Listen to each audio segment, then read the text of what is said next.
और आज हमारे साथ कार्यक्रम में शामिल हो रही है company Capri global capital.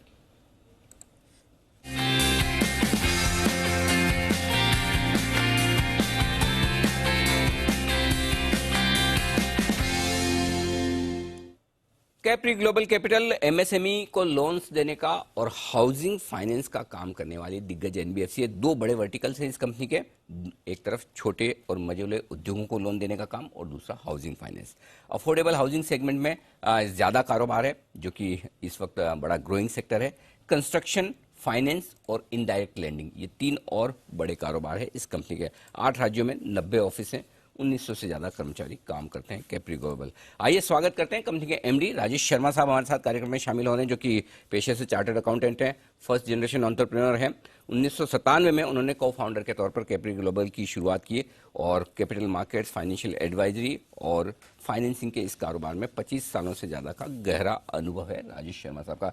Rajesh ji, स्वागत है आपका, धन्यवाद वक्त देने के लिए।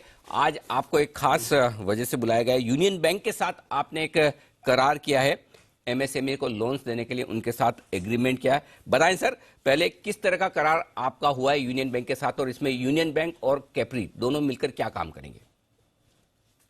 तो जो रिजर्व बैंक ने कुछ समय पहले एक गाइडलाइन इशू की थी जिसमें एनबीएफसी को रीफाइनेंसिंग फैसिलिटी है, जहां पे बैंक 80% पैसा लगाएगा, एनबीएफसी 20% पैसा लगाएगा और एनबीएफसी पूरे लोन को ओरिजिनेट करेगा, अपने नेटवर्क से उसका कलेक्शन करेगा और उसकी अंडरराइटिंग करेगा, जिसको बाद में बैंक इंस्टेंटली अप्रूव करेगा। तो बेसिकली ये एनबीएफसी की जो एक फाइनेंसिंग फैसिलिटी, इसको बहुत बड़ा बूस्ट है। यदि ये ढंग से इंप्लीमेंट कर दिया जाए तो एनबीएफसी को कभी भी लोन की जरूरत नहीं पड़ेगी, क्योंकि जितना आप पोर्टफोलियो बना रहे हो उसका 80% बैंक उसमें पार्टिसिपेट करता जा रहा है। तो हमने जो यूनियन बैंक के साथ किया है वो यही एग्रीमेंट किया है, को लैंडिंग, जहां पे यूनियन बैंक 80% पैसा डालेगा, हम 20% पैसा डालेंगे और एमएसएमई के सारे बोरोर्स को हम अच्छी रेट पे तुरंत लोन दे पाएंगे। कुछ ऐसे कस्टमर जिनको हम पहले मना कर देते थे बिकॉज ऑफ ब्याज दर के चलते हुए, जो उनको कम रेट चाहिए था होता और वो कंपटीशन को हम लूज करते थे, वो सारे केसेस भी हम कर पाएंगे। तो मुझे लगता है कि अगले 6 महीने में ये अलाइनमेंट के साथ न बल्कि वॉल्यूम बढ़ेगा, बल्कि हमारी रीच भी बढ़ेगी और हमारा पेनिट्रेशन बढ़ेगा, सभी जगह वॉल्यूम बढ़ेगा। तो ये एक बहुत बड़ा स्ट्रेटेजिक कदम है कंपनी के लिए भी और बैंक्स के लिए भी, क्योंकि बैंक की लो कॉस्ट फंड है और एनबीएफसीज की स्ट्रॉन्ग कलेक्शन एफिशिएंसी है और उनका एक लो कॉस्ट मॉडल है। दोनों का कॉम्बिनेशन से ये एक विन विन सिचुएशन है। इंटरेस्टिंग चीज आपने बताया कि बैंक के साथ अब इस तरह की एमएसएमई और एसएमई में स्पेशलाइज्ड लेंडिंग आप करेंगे। तो ये जो आपने करार यूनियन बैंक के साथ किया, फिर इसका मतलब आप दूसरे बैंक्स के साथ भी कर सकते हैं, ऐसा भी कोई इरादा है? हाँ, हम लोग एक बैंक के साथ और कर रहे हैं, वो है स्टेट बैंक ऑफ इंडिया। तो ये 2 बैंकों के साथ करने के बाद हमें लगता है कि हमारी पूरी जो नीड्स हैं वो पूरी हो जाती हैं और ये एक वाइड पेनिट्रेशन मिल जाता है। दोनों ही बहुत बड़े बैंक हैं, तो उनके चलते हमें लगता है कि ये इसके बाद हमें कोई बैंक की जरूरत पड़ेगी नहीं।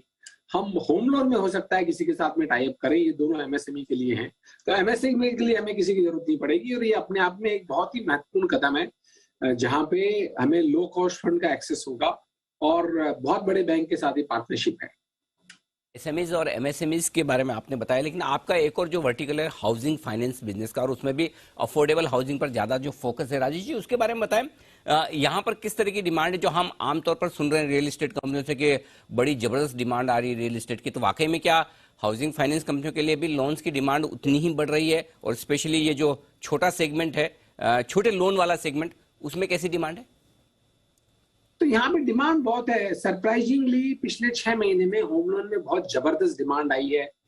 या तो लोगों ने जो डिमांड रोक रखी थी पैंडेमिक के चलते, उन्होंने वो घर देख के फाइनलाइज करना शुरू किया। इसके अलावा जो आर्थिक प्रगति देश की हो रही है उसके चलते लोगों की इनकम बढ़ रही है और उसके चलते लोग छोटे घर से बड़े घर में शिफ्ट हो रहे हैं, अपने घर के डिसीजन को प्रीपोन कर रहे हैं।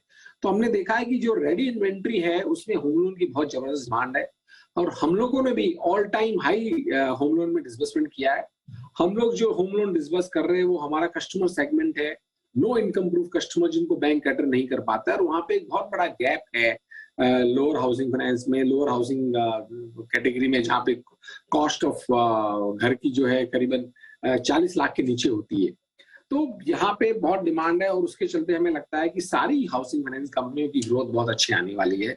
कलेक्शन एफिशिएंसी भी इंप्रूव हो रही है, तो सभी इसके लिए बड़े उत्साहित हैं। अच्छा, इस वक्त बताएं जो आपके एसेट्स अंडर मैनेजमेंट है वो किस लेवल तक पहुंचे हैं और उसमें किस तरह की ग्रोथ की उम्मीद की जाए, इसके बारे में भी जरा जानकारी दें एक बार, वो भी मैं जानना चाहता हूं। तो अभी हमारी जो एनबीएफसी की बुक है वो करीबन करीबन 3,800 करोड़ के आसपास है, और हमारी जो हाउसिंग फाइनेंस की बुक है वो करीबन करीबन 1,400 करोड़ के आसपास है। और हमें लगता है कि हम करीबन 22 से 27% की ग्रोथ रेट अगले 5 साल में टारगेट कर रहे हैं।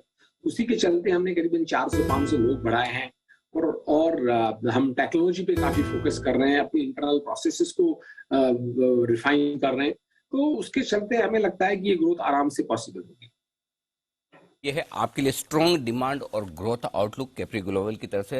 राजेश जी, बहुत बहुत शुक्रिया आपका हमारे लिए वक्त निकालने के लिए Thank you. और हमारे दर्शकों से बातचीत करने के लिए। तो यूनियन बैंक के साथ एक बड़ा करार, लेकिन इंटरेस्टिंग खबर जो उन्होंने बताई, एसबीआई के साथ करार की। और अगर एसबीआई के साथ कर लिया तो फिर किसी और बैंक की जरूरत ही ना, क्योंकि नेटवर्क तो आपको पूरे देश में सबसे बड़ा मिलता ही है एसबीआई के साथ। तो कैप्री ग्लोबल के लिए ये एक बड़ा आगे इंटरेस्टिंग कदम होगा एसबीआई के साथ इसी तरह की एमएसएमई और एसएमई लैंडिंग का करार करने का।